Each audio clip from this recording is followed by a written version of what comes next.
Umar from Umar's from Berlin. Berlin. Wow. Umar, Great to have I you know here, you've been Umar. here before, right, Wayne? That's cool. Umar's been here before, I think. How did you hear about us? Quill, Forrest, Oh no, welcome he back. says no, he hasn't been here before. Oh, Umar, how did you hear about us? Quill, welcome back. For those of you that haven't been here, we have another Sexpert in the chat, Quill, Forrest, Malin, too. So they'll be helping out hmm. with, I'm sure, some great feedback along the way as well. All right, we're going to give everyone else one more minute. All right, we're going international with Real Talk. We got people from Berlin here. This is awesome. Yes. Eventbrite. Okay, so that's from Mm, Umar. Do you live in Greenville, South Carolina? That's I posted, so that's probably maybe someone who lives in Greenville. mm. Awesome. Awesome, awesome. I'm always curious how people Yeah. discuss like hear about us. Hey, Nina's here. Welcome, welcome. Liana, hello. Yeah. All right. Well, all right. I love the enthusiasm already from the guests.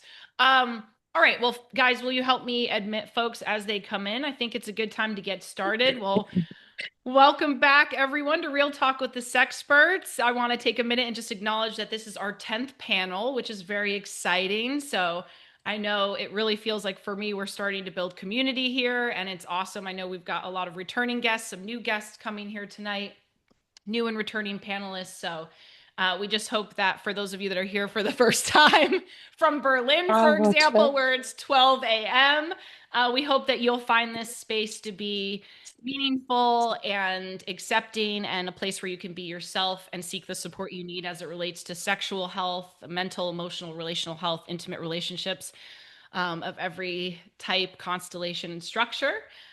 Tonight and this month, we're talking about sex and sexual communication, health, and confidence, and how this is more than just words. We're talking timing mm. tonight, tone, consent, and care. For those of you that submitted questions, we have those on our agenda. We have your questions about flirting, spicy talk, STI disclosure, and safer sex conversations. And we're going to explore all of those and talk about how we can communicate our desires and boundaries, again, with honesty, confidence, and transparency. So, for those of you I haven't met yet, I'm Jamie Azar. I'm the host of Real Talk, founder of Erotic Expression, certified sex and relationship and intimacy coach. And I work with individuals and partners to turn shame off, turn pleasure on, and explore desire beyond sociocultural scripts, pressure, and expectations. And I'd love to introduce you to our newest panelist here, Holly Eckelberger, and the order of guest introductions will be in the chat. So, Holly, feel free to jump in, share a little bit about yourself, and the rest of the panelists can jump in after that. Yeah, I'm so excited to be a first timer on this panel. And so I'm Holly Eckelberger, you, she, her pronouns. I have been a sex educator for 17 years in a variety of settings. Currently, I host my own podcast, Meet Me at the Spot, where pleasure meets education. I own my own business, that's Sex Educator. That's my social media persona. Um, and I also co-founded and currently co-direct a local sexual and reproductive justice work group in my Nice. area where I live in upstate New York.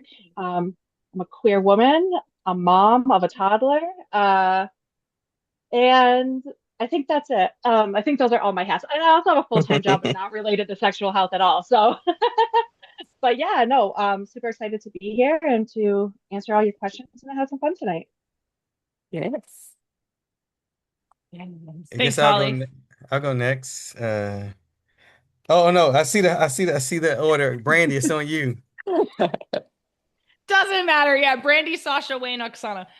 Sorry, I didn't realize there was an order. Hi, I'm a Brandy Kink, and I am the founder of Dismantling Your Internalized Slut Shame. I like to target internalized misogyny, internalized slut shame, internalized white supremacy within this portion of our life. And I also study clinical social work. And yeah, I don't want to take up too much time, so we'll start there. me next, right? I Sasha. can't see the chat. I'm Yeah, Sasha Sasha, it's on Thomas. you. On you, Sasha. Sasha Thomas, also a sex intimacy relationship coach, specifically in non-monogamy, and also for those who are exploring or redefining their relationships later in life, the second stage of life. I'm a passionate lover, friend, mother, partner in non-monogamy, and happy to be here again. Yay.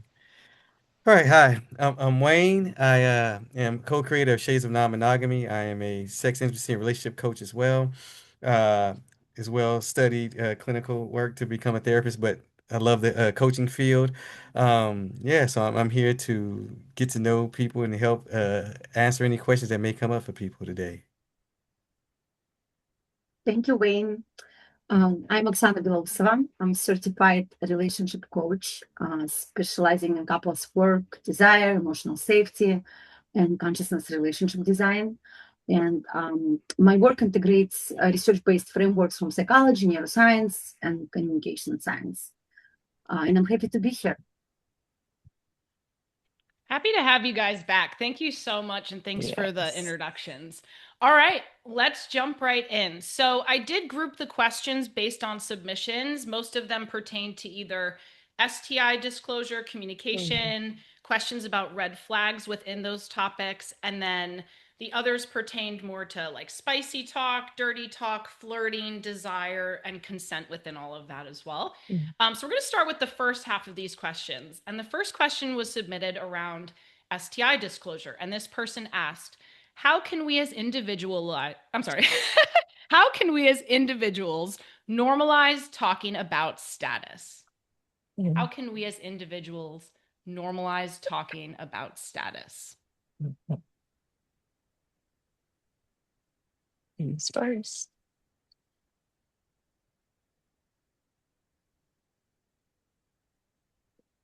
Yeah, Brandy, do you Brandy, want to you're jump in? I muted see if a you're trying to hand. talk.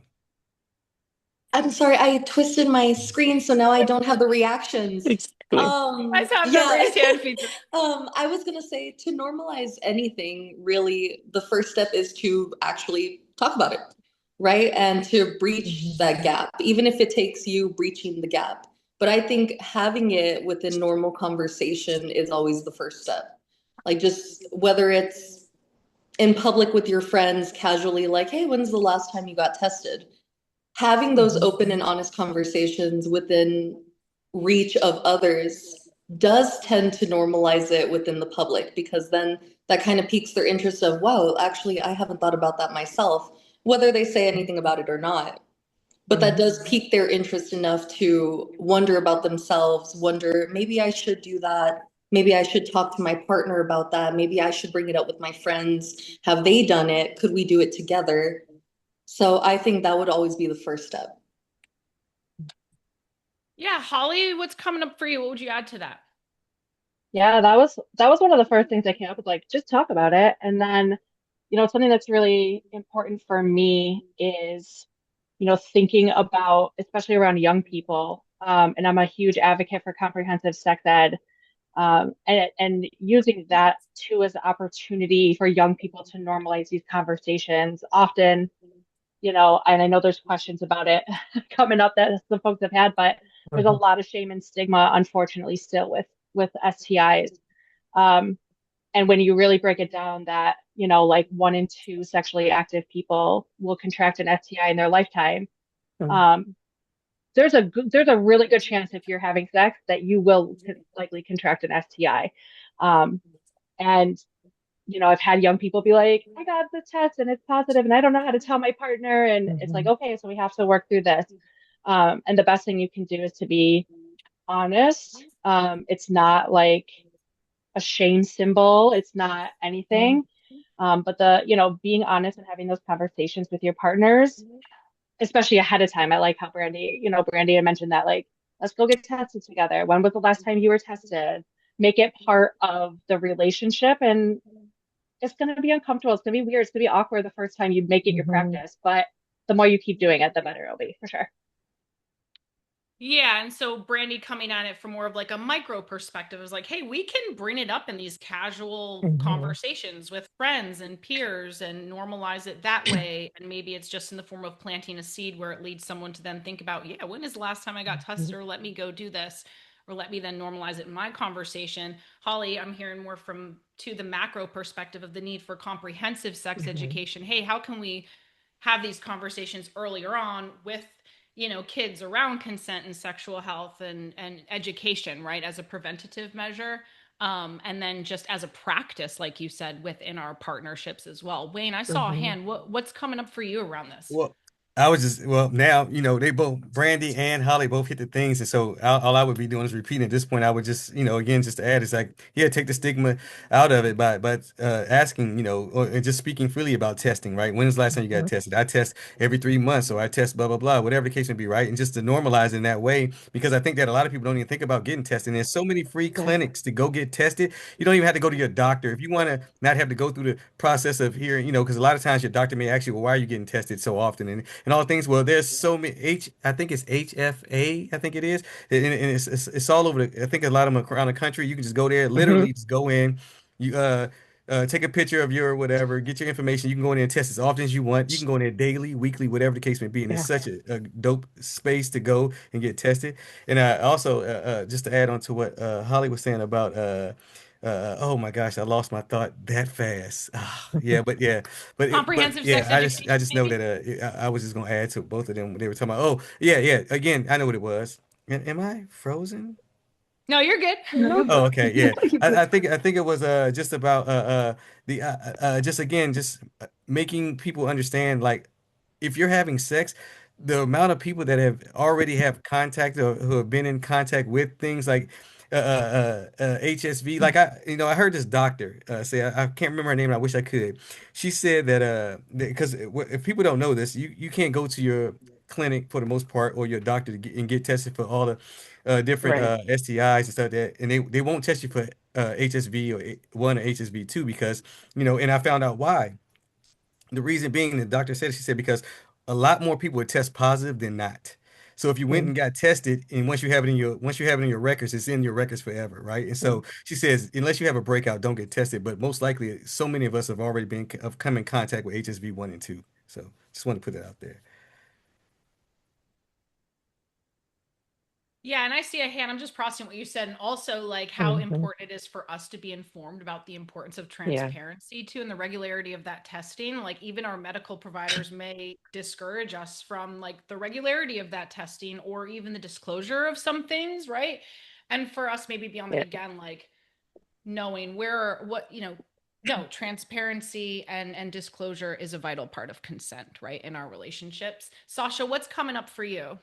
Yeah, I mean, everybody's pretty much saying the same thing I would say too, but also coming from a lens of the whole, I think Brandy or Holly talked about the shame behind it. And people later in life have a lot of just they've never talked about this subject ever. And so things I just have to say, like forums like this are super important for people to kind of seek out just so they can be anonymous and listen. And so for people that are, have a lot of shame around sex and sexuality, or people in later in life, there's so many forums. So I try to encourage people to just actually point them to those types of things rather than coming to them and saying, "Hey, have you talked about, testing now that you're divorced and you're, having all this fun, So it kind of helps to just kind of be anonymous and figure the information out. And there, like I said, sometimes even talking to, I know some people are afraid, but talking to your um, physicians and family practice, sometimes they can help you with at least the terminology, because some people don't even know what the terminology is or what to get tested. And so sometimes just building that trust with our Western medicine is tough, but just that's a start. It's very anonymous. It's patient confidentiality. So if people care about that, sometimes your practitioners are the first ones to go to, or some of the clinics that do full panel testing are a good place to start. Yeah. And Quill, is recommending as well that everyone who's sexually active look into PrEP, a medication that prevents you from contracting HIV if you are exposed. HIV isn't exclusive to gay men. Straight men and women can also contract and spread it. People are asking about tests. Are tests any better or less at clinics versus primary care? Some of the other people are saying tests are generally just faster, but Yeah, yeah, you can get a 24-hour HIV test. I think actually, you can get. They have the one where they can test you right there. They can give you a result right then when you are there. So and again, it's discreet, and the people there are great. They're understanding. They're not. It doesn't feel intrusive at all. It's not a lot of questions and anything like that. They're so amazing at these places, and it Yeah. is called AHF. So if you can look up AHF AHM. and see if there's one in your area, please, I recommend. It's a dope space. Yeah. yeah, thanks, Wayne. Thanks, everyone. I'm going to transition to the next question here. And this person had asked, it's similar on this topic. How do you have that uncomfortable talk when you learn for the first time you've contracted an STI that you had no idea about? So Hmm. you just found out you contracted an STI. How do you initiate that conversation with a partner for the first time? Yeah. Yeah, Wayne. Yeah. So I know, right? I sorry. So, so I have okay, how do I say this? I had experience of a partner calling me one time because their test results came back weird. And so the way they approached it, I thought it was so dope. They were like, "Hey, look, I don't know what you're doing in your practice, sexual practice or whatever. We agreed to do this in this way, and so this is what, came back on my results. And so I think that you may want to go get tested. And I thought it was because it wasn't accusing me of anything. It wasn't saying that, hey, you're the cause of my. Now, if that was my only sexual partner, then or whatever. But I just thought it was really handled well. And like, hey, look, I think that this is what came back, and kind of find out it was all good. It wasn't anything, but just the fact the way they approached it, I thought it disarmed me from being reactive. Maybe feeling attacked or anything like that. So that's just one way that it happened to me. Yeah. Holly, what's coming up for you and Brandy? Yeah, I was gonna say, my in my own personal experience as well, having a partner reach out and say, "Hey, I had XYZ symptoms. I got tested. I tested positive for chlamydia. You should get tested too." And so, I had gotten tested and, the test came back positive. For me, I didn't have symptoms, which I think is important about STIs is that most people who contract an STI will not have any symptoms at all. And that's especially true for like people with a vagina. And so sometimes people with vagina who have sex with people with a penis find out from their penis having partners because they're a little bit more likely to have some of these symptoms.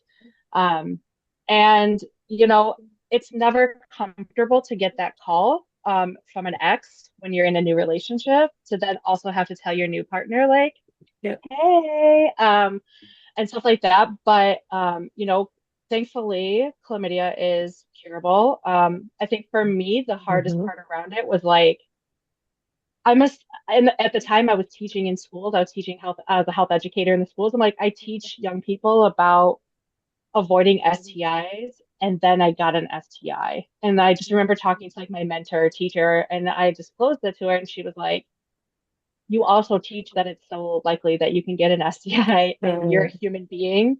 So maybe stop being so hard on yourself about it. Take your medication. You told your partner, your current partner, so they can get tested and get on medication as well. Um, so yeah, it's not ever going to be like super comfortable. But you will get through it. Thankfully, now we have lots of amazing medications to either cure or help manage symptoms of all of the STIs that are out there right now. Yeah. Thanks, Holly, for sharing that. That was really helpful. Yeah. I see Brandy and Sasha. What would you guys add to that? I imagine that this conversation is harder in different dynamics. As someone who's not monogamous, obviously there is a higher probability and chance of me coming to my partners with that conversation, as opposed to a monogamous couple that may find it much harder to address that situation because, well, where did it come from?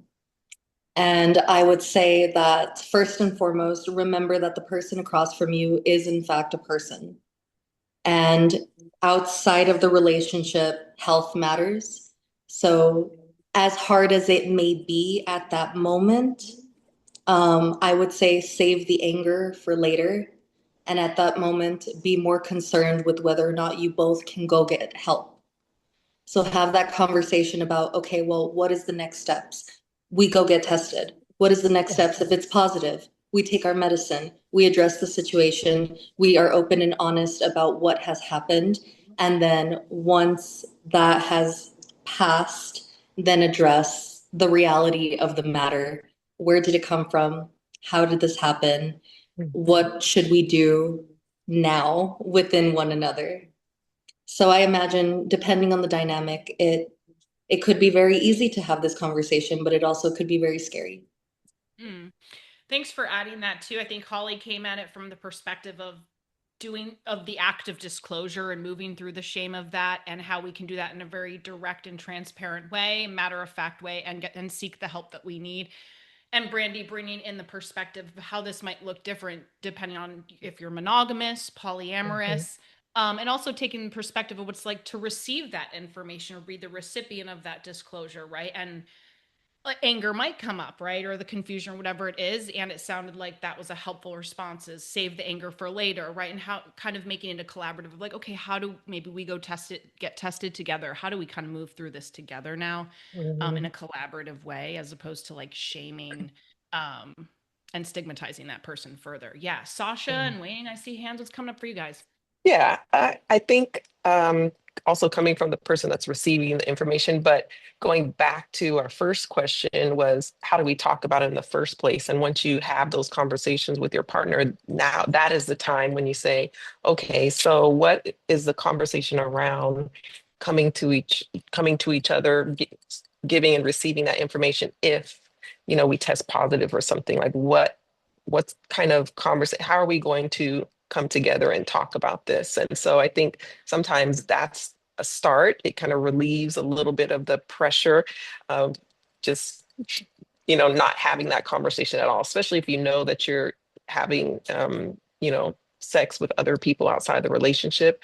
That's the first thing to do, is talk about, yes, we're doing this, and what happens if. So, Yeah. Yeah. And I just wanted to remind people that again, you're not dirty or unclean because you catch an STI or something like that. Again, we never speak in this way around people who catch colds, and so again, it speaks to the level of shame that we have around sex. And so I just wanted to remind everybody, like, there's nothing wrong with you. Things happen, it's okay. Yeah. Yeah, and someone had asked about trends in STI disclosure, and within that, a question about hearing the words like "I'm clean." Is that a red flag? Someone had asked. Oksana, what are your thoughts around that? And Wayne, you kind of alluded to this as well. Yeah, so I think it should not be automatically a red flag, but it should be definitely a signal to get curious, slow down, and maybe ask questions, right? And the trends that, as I understood, right, it's like the testing dates, what panels was done, what vaccinations, because I know that HPV vaccine exists, right? And they highly recommend to do it in certain of age. So this could be a trend, right, to ask, do you have HPV vaccine when it was done? And maybe like even what kind of safe sex practice do you use? Or maybe some scheduled testing, especially for non-monogamous or kink partners, that they have more exposure than monogamous couples, right? So they can do like every 3 months check-in. Let's all go together, but with the group, with the friends. So they could be all like less risk expectations for relationships, I think.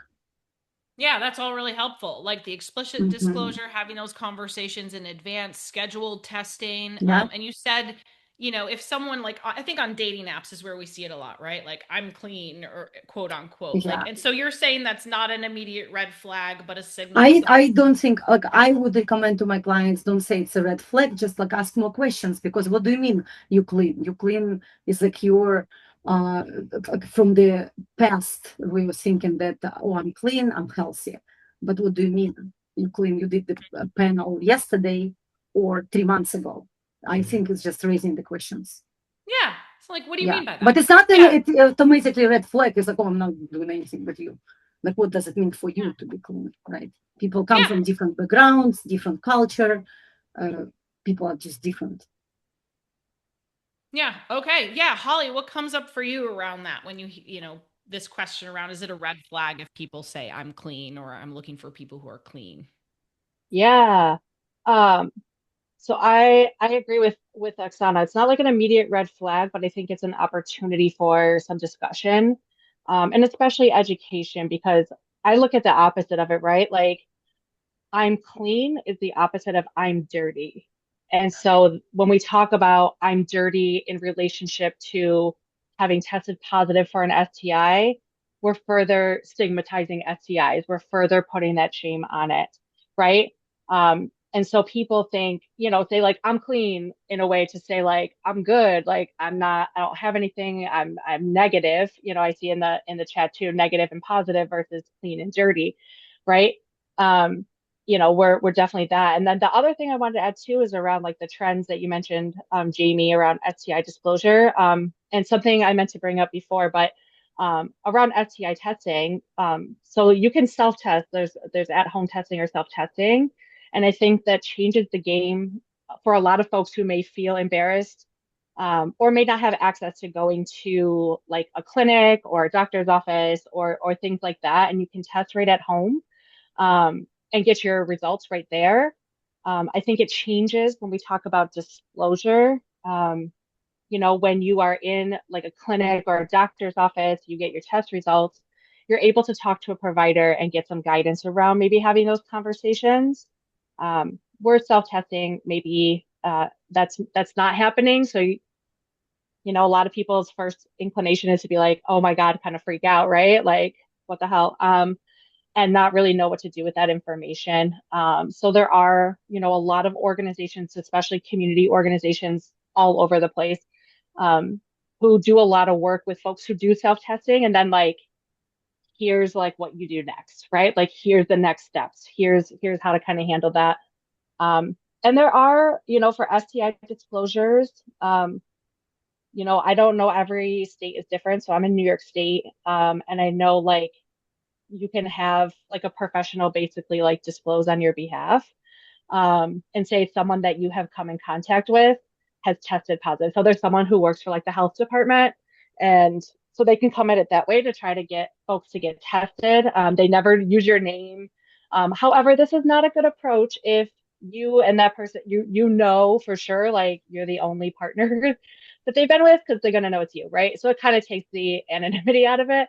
But it is a good option for folks who are like, I don't feel comfortable, or I don't feel maybe even safe to bring that up because I don't know what their reaction is going to be. That may be an option. I know, I think it was through the CDC, but like, you know, that's different now. You used to be able to like basically do it like via an anonymous text or email, and they kind of made it like cutesy around it, like, hey, go get tested. And so, you know, and everybody's style is different. I always say for me, you know, I would rather somebody just tell me one on one. Like we were close enough to have sex with each other, you know, in a consensual way, then we should be okay, you know, having that conversation too. And we need to be okay with having that conversation. I appreciate that more. And I'm gonna Brandy's tip of like, um, what was it? I have to go back. Save the anger for later. That is like my new mantra. Save the anger for later. Like, yes, you're gonna be angry in the moment, but be thankful that person told you. Be thankful for that. So yeah, sorry, I talked a lot. So I'll. Not at all. And I think all that was really helpful. And so people can make the informed decisions around the way they want to enter into that experience of testing, getting that news, right? Disclosing it to others, and the education around at-home testing for folks as well. And I think that's a really good point, is like someone might want the support and guidance of a professional when getting those results, right? And to feel held or have some kind of container around that. It can be emotional. It can cause distress, right? So I think that was all, it's all really helpful. And I see in the chat, some people wouldn't trust a test done at home by a new partner because they don't know how honest they are in the sampling of the self-test. And I think Fair, right? And I think again that's something you get to negotiate, and would hopefully have a partner, right, or playmate that would be receptive to that and honor that. And I know Brandy, you talk about like going to get tested with people like friends or partners often too, right? Like maybe that's another option. And I think even the negotiation process around that can be really telling about the person you're with and right, the type of relationship you might be entering into. So all really helpful. Awesome. Yeah, we did have a question about how to read STI test results and detect fakes. So we're kind of on the topic of at-home tests and kits. Um, how do you know? I just basically found out about this recently and kind of saw it online that this was happening. So how do you detect fake STI tests that people are presenting?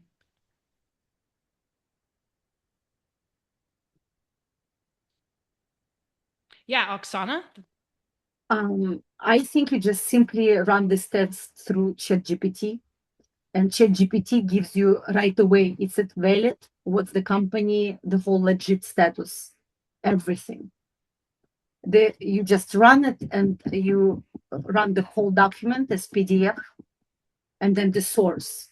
And it's very easy. It takes 1 minute total. Okay, so Yeah. chat So, GPT. I guess, yeah, any AI chatbots, but ChatGPT, the latest version, is the latest information Okay. in the world. Yeah, Sasha, What what I do would you do. know? Yeah, I didn't even know you could do that. Sasha, what Yeah. do you Yep. know about this, or Brandy? Well, that's great. I mean, the Chat GPT is a new one for me too, but Oh, yeah. because before that, we're dissecting tests to see. So first thing is obviously the dates, match up. I've seen where the person is testing in, say, Atlanta, but the test is Pacific Standard Time because it will say the date and the time that the test was given. And that's kind of odd because if you're testing and the lab is in on the West Coast and you're in the East Coast, that's still something. So that's a thing. Also, looking at the lab or the physician, the doctor, they will always disclose at least that. And you could actually call and say, are you a valid testing site? And you could validate, whether it is. Not that people can't, change that. But that, and then just like something that's just like in a box that's saying positive, negative, and then there's nothing else behind it. Sometimes you want to know, like, if it was blood test or if it was just a swab, one or the other, because there's a difference. And then, I mean, if you really want to go into it, there's ways that people are kind of finding the right font, placing it over a positive result, and then people then look on their laptop and change the hue, and you can actually see boxes where it shouldn't be. So this is like old school stuff, but people still do it. So, I mean, checking those little things, but now we have technology, which is great. I mean, it could be a positive or a negative, but at least looking at really detail, looking at dates, calling the center, finding out if that's an actual physician or a valid testing site, like that's really, I would say, is really important if you can't do anything else. That's all helpful, Sasha. Yeah. Thanks. Yeah, Brandy and Holly.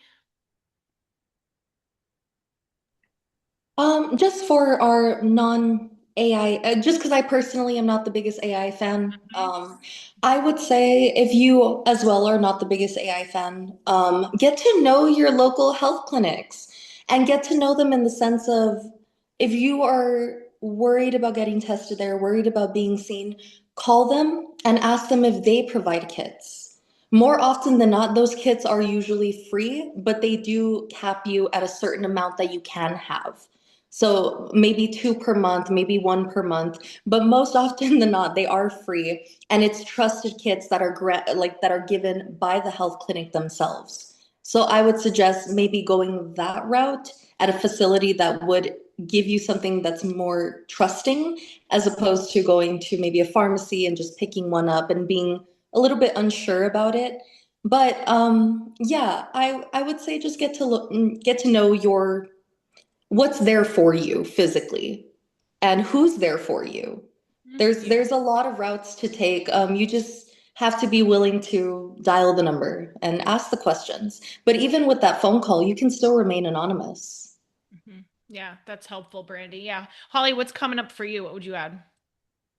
Yeah, I just want to add to, kind of maybe the intention behind this question too, and thinking, um, if you are, taking the steps and talking with a new potential partner, and you're like, I want to see your latest STI, I want to see that paperwork. And your first thought is like, I don't know if I can trust this. I think this might be fake. That might be a pause, right? To be like, maybe not have sex with this person right now. Or maybe we have different conversations. Um, and Sasha, you scared the mess out of me because I was like, wow, there really is lengths that people will go through. And that's true. And that's really unfortunate that could happen. I would say trust your gut. And if you're really not sure, let's go get tested together. Let's go to the clinic and do it together. And then we're there at the same time, and then let's make a whole date out of it. Make it sexy. Let's go get tested, and then let's go get something to eat, get some coffee or whatever y'all want to do next, right? And so that's one way you can probably reduce it as well, for sure. Love it. I love it. Yeah, I'm looking at time. I'm thinking it's about time to transition into other questions relative to spicy talk, flirting, desire. Yeah, so people are looking for some details, ideas for spicy talk. Some people are feeling like they mimic their smut books. Some of their partners mimic dirty talk and role play from movies or etc. But a lot of people are looking and asking, how can you be confident while flirting or during spicy talk? So, how do we come up with some more ideas for this? And also, how are you confident when you do this? Yeah, I saw Brandy, Oksana, Wayne. This is my favorite topic. This is my favorite Awesome. thing. This is my favorite thing to teach my clients. Okay. The quickest way to get comfortable with how you sound in the bedroom is to vocalize it to yourself prior to anyone else. And when I say that, I mean full-fledged. If you are having sex with yourself, take it to the mirror. Take yourself to the mirror and don't don't turn it into some theatrical thing. Genuinely vocalize and feel through your pleasure. You are going to fall in love with your orgasm. You are literally going to fall in love with the sound you make at your pure pleasure. You're going to fall in love with the way your body shifts and moves. And that will transition to, you know what? I'm actually really hot. I'm about to grant this to somebody. But I would say get comfortable with yourself before you throw yourself into a whole new realm with someone else, because you are going to hold back. And you are going to worry that maybe you look some type of way, or maybe you sound a little too loud, because we're shamed from the get-go. Like, are you masturbating? I can hear you. That's immediate as freaking adolescence, right? Like, we all end up the whole hiding in the bathroom, trying to get it done as quickly as possible, hoping the shower water is hiding our noises, right? Don't do it. You're an adult now. Get in front of that mirror. Spread those legs. I'm already getting ideas over here. And it'd be even really funny to like exaggerate the hell out of, you know what I mean? No, yes. I'm like, okay, homework assignment, note taken. Everyone's like, I like to tell that. people to make animal noises. I like to Get tell to know people your own to voice. practice. Yeah, to practice Get to know your own voice. like a sexual animal that you feel kind of matches you. Mine is a boar, so I kind of like. I love it. Oksana, what would you add in Wayne? Well, very similar to Brady talking about that. So to feel confidence, it's not about that perfect line that you do like in theater, right? It's more regulation within your body. So I recommend my clients with like you breathe in, you speak slower, stay present, be sexy, like all your sexuality comes out like with your acting, right? And this is the confidence because you're sexual, you want to do it. And if you're not ready to do it, like Brandy said, you should train, you should practice and kind of think that, oh, this is what you do. This is who you are, right? So I do think it's not a performance. I think it's just that's not should be a fear or anything. It's just like listen to your body and go with it. Something like that. Wayne, what would you add to that? I was gonna say, like, I think I like to start out to see where what words you're comfortable with, right? what words you're comfortable with, what feel good to you, what words turn you off, what words turn you on, and checking in with your partner because you know you can say something in a moment because you're just feeling it and say something, they be like, whoa, like yeah, too far. So just checking in with your partner to see what they like and what they don't like, and yourself as well, so you can kind of express that to your partner or partners, like, hey, look, I don't like this. So if you say this, this is gonna be problematic. It might shut me down, dry me up, make me soft, whatever the case may be, right? And so just this learning, just figuring out what words you're comfortable with. So yeah. Yeah, and someone else from the chat, love it. Quill had said like ask about what they like. Yeah, and I think Brandy kind of alluded to the permission we give ourselves to get to know ourselves, get to know our voices. Oksana bringing in kind of the somatic piece of it is like, hey, get into the breath, tune into the body, like Mhm. get into the somatic experience of it. And yeah, what Quill's saying in the chat too, asking the other person what they like. Like I think for me, the confidence comes from the permission we give ourselves, the radical acceptance we have of ourselves, but also the consent we have from the other person, the Yes. transparency, the clarity, exactly what Quill's saying about what they like. And then we can really lean into that, right? And like Wayne said, coming up with a shared language with the person Mhm. we might be flirting with or, you know, talking dirty to or getting spicy with, right? And yeah, coming up with that shared language. What are the terms you like for your XY body parts or don't like? And Yeah.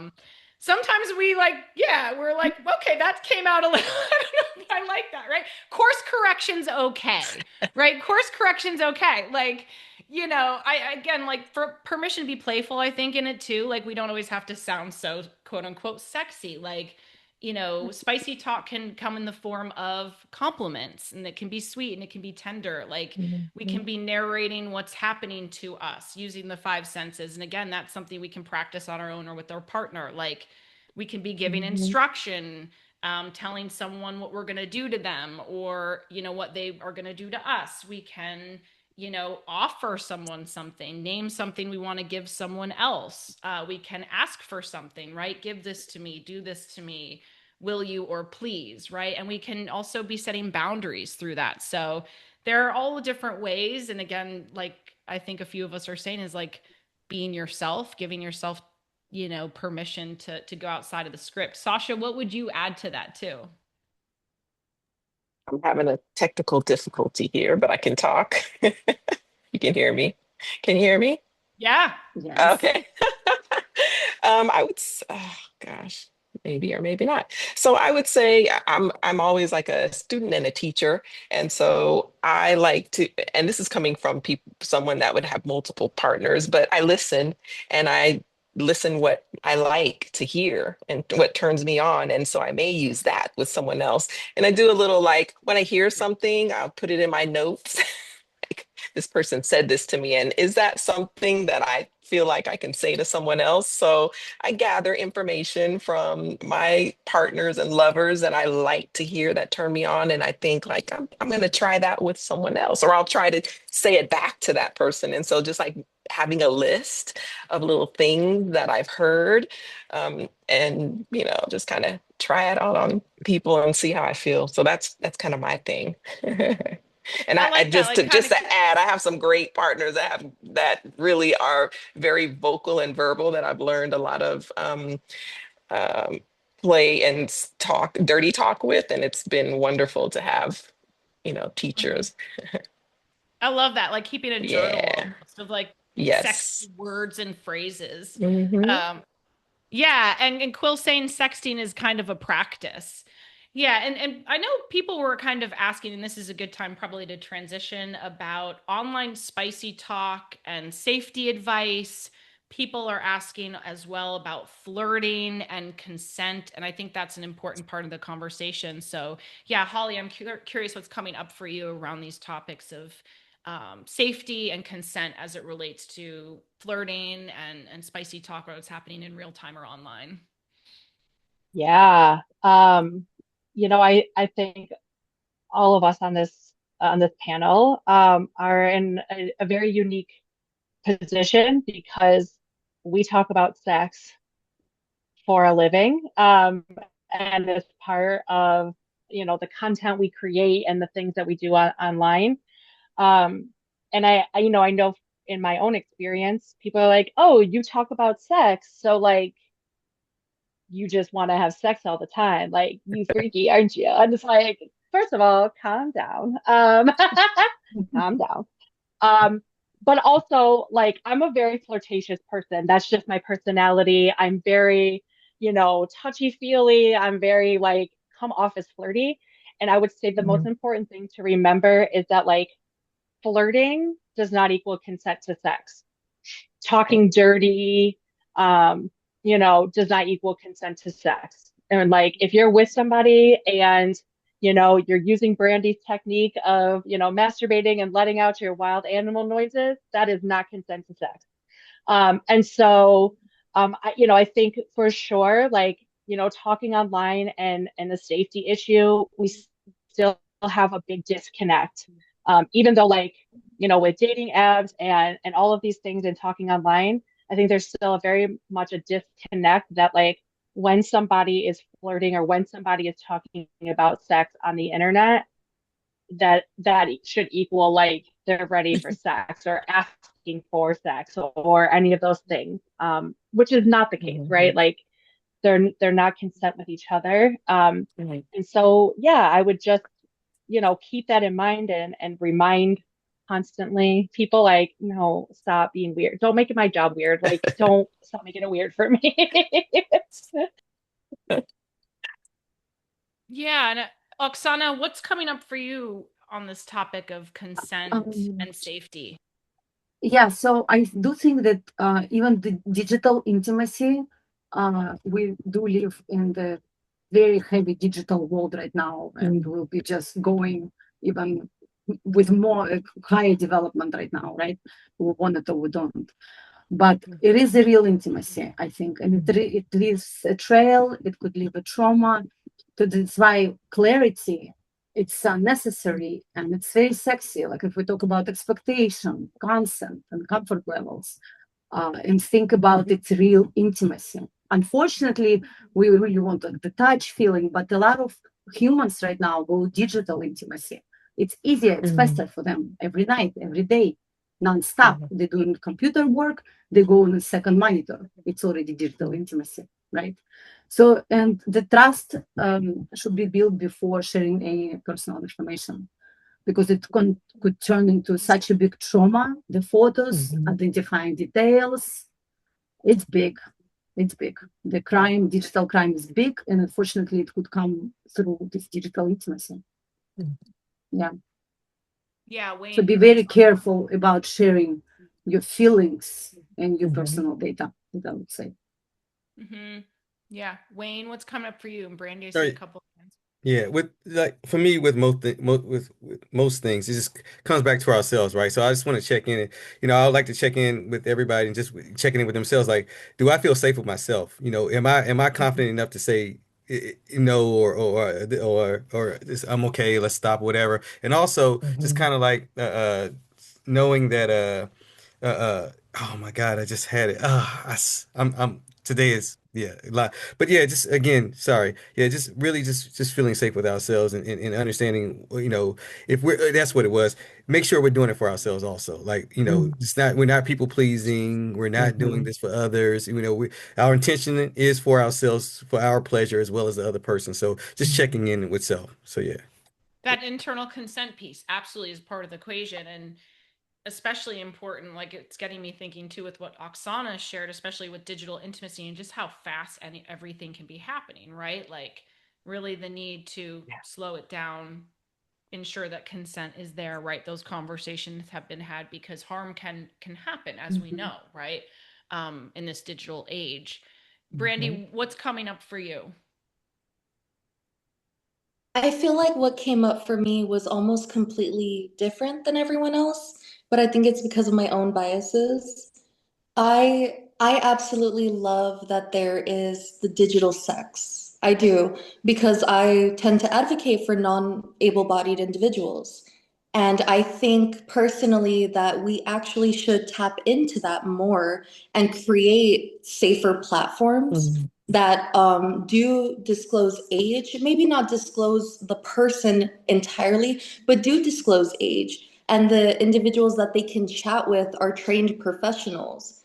And so that those who maybe have mental illnesses, maybe do not have the capacity to leave their home, do not have the capacity to talk to other people, but still crave this intimacy, this connection, this affection.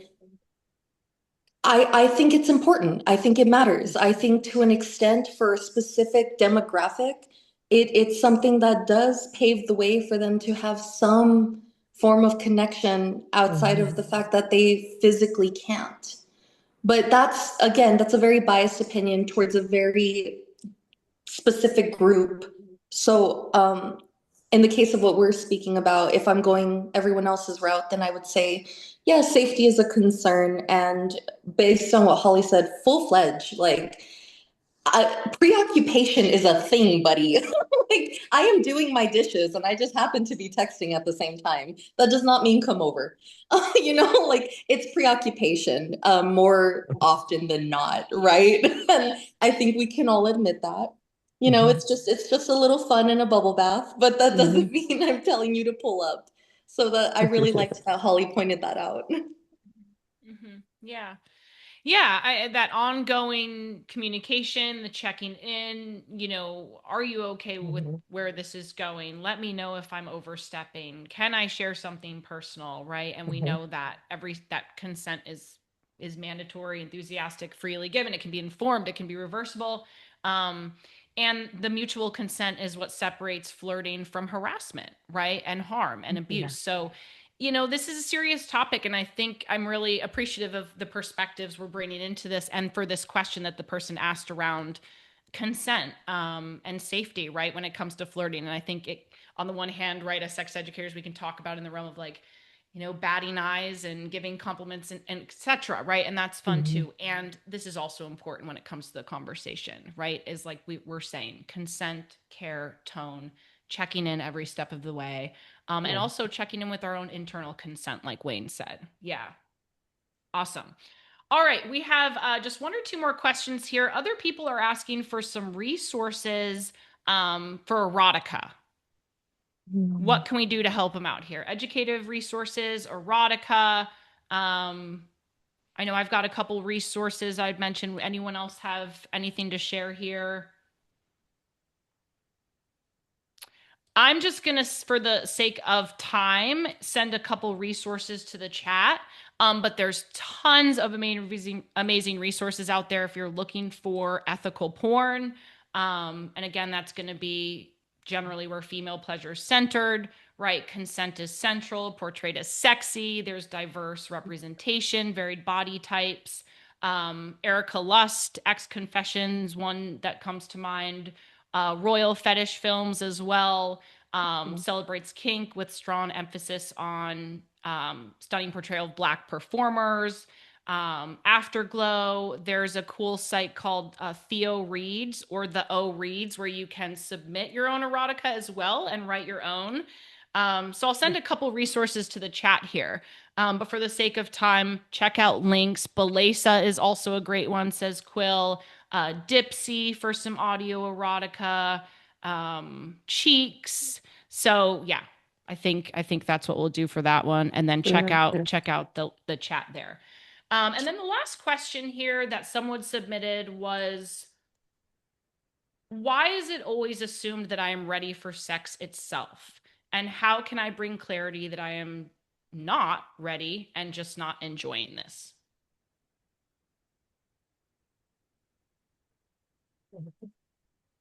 Yeah, Holly, thanks. Yeah, I think one of the things about human beings is that there is a lot of shame and taboo in a lot of societies around sex.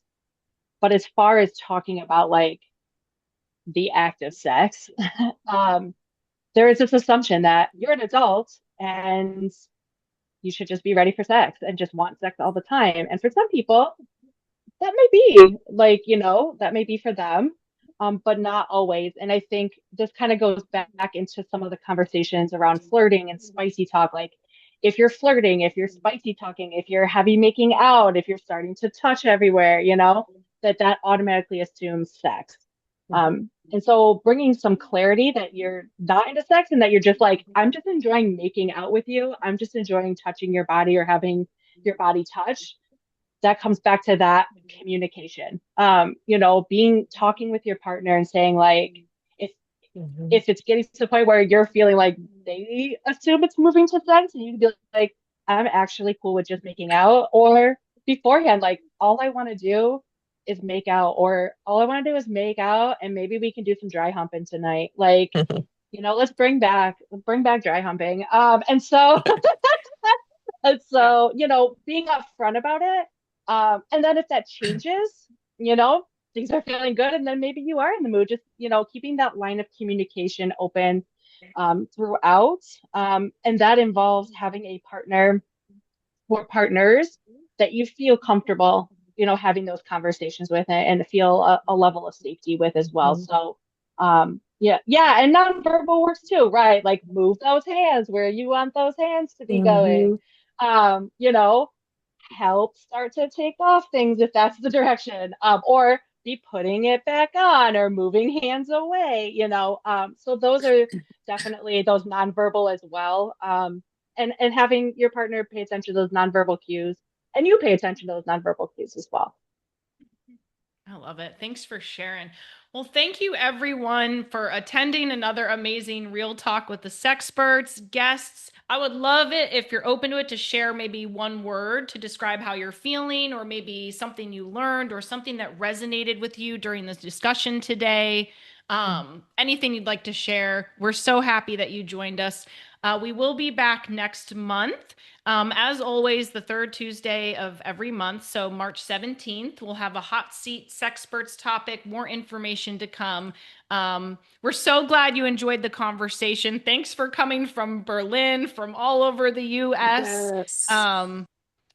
Thank you for, people who are sharing their insights as well in the chat. We just love hearing you engage. It's always so sexy too, said something. Yes. We're the sexy ones or the conversation? Consent is sexy, all of it. Well, we love this. And guests, thank you so much again. Panelists, it was wonderful to have you. We hope that you learned something from this conversation, and we hope to see you next month. So thanks again.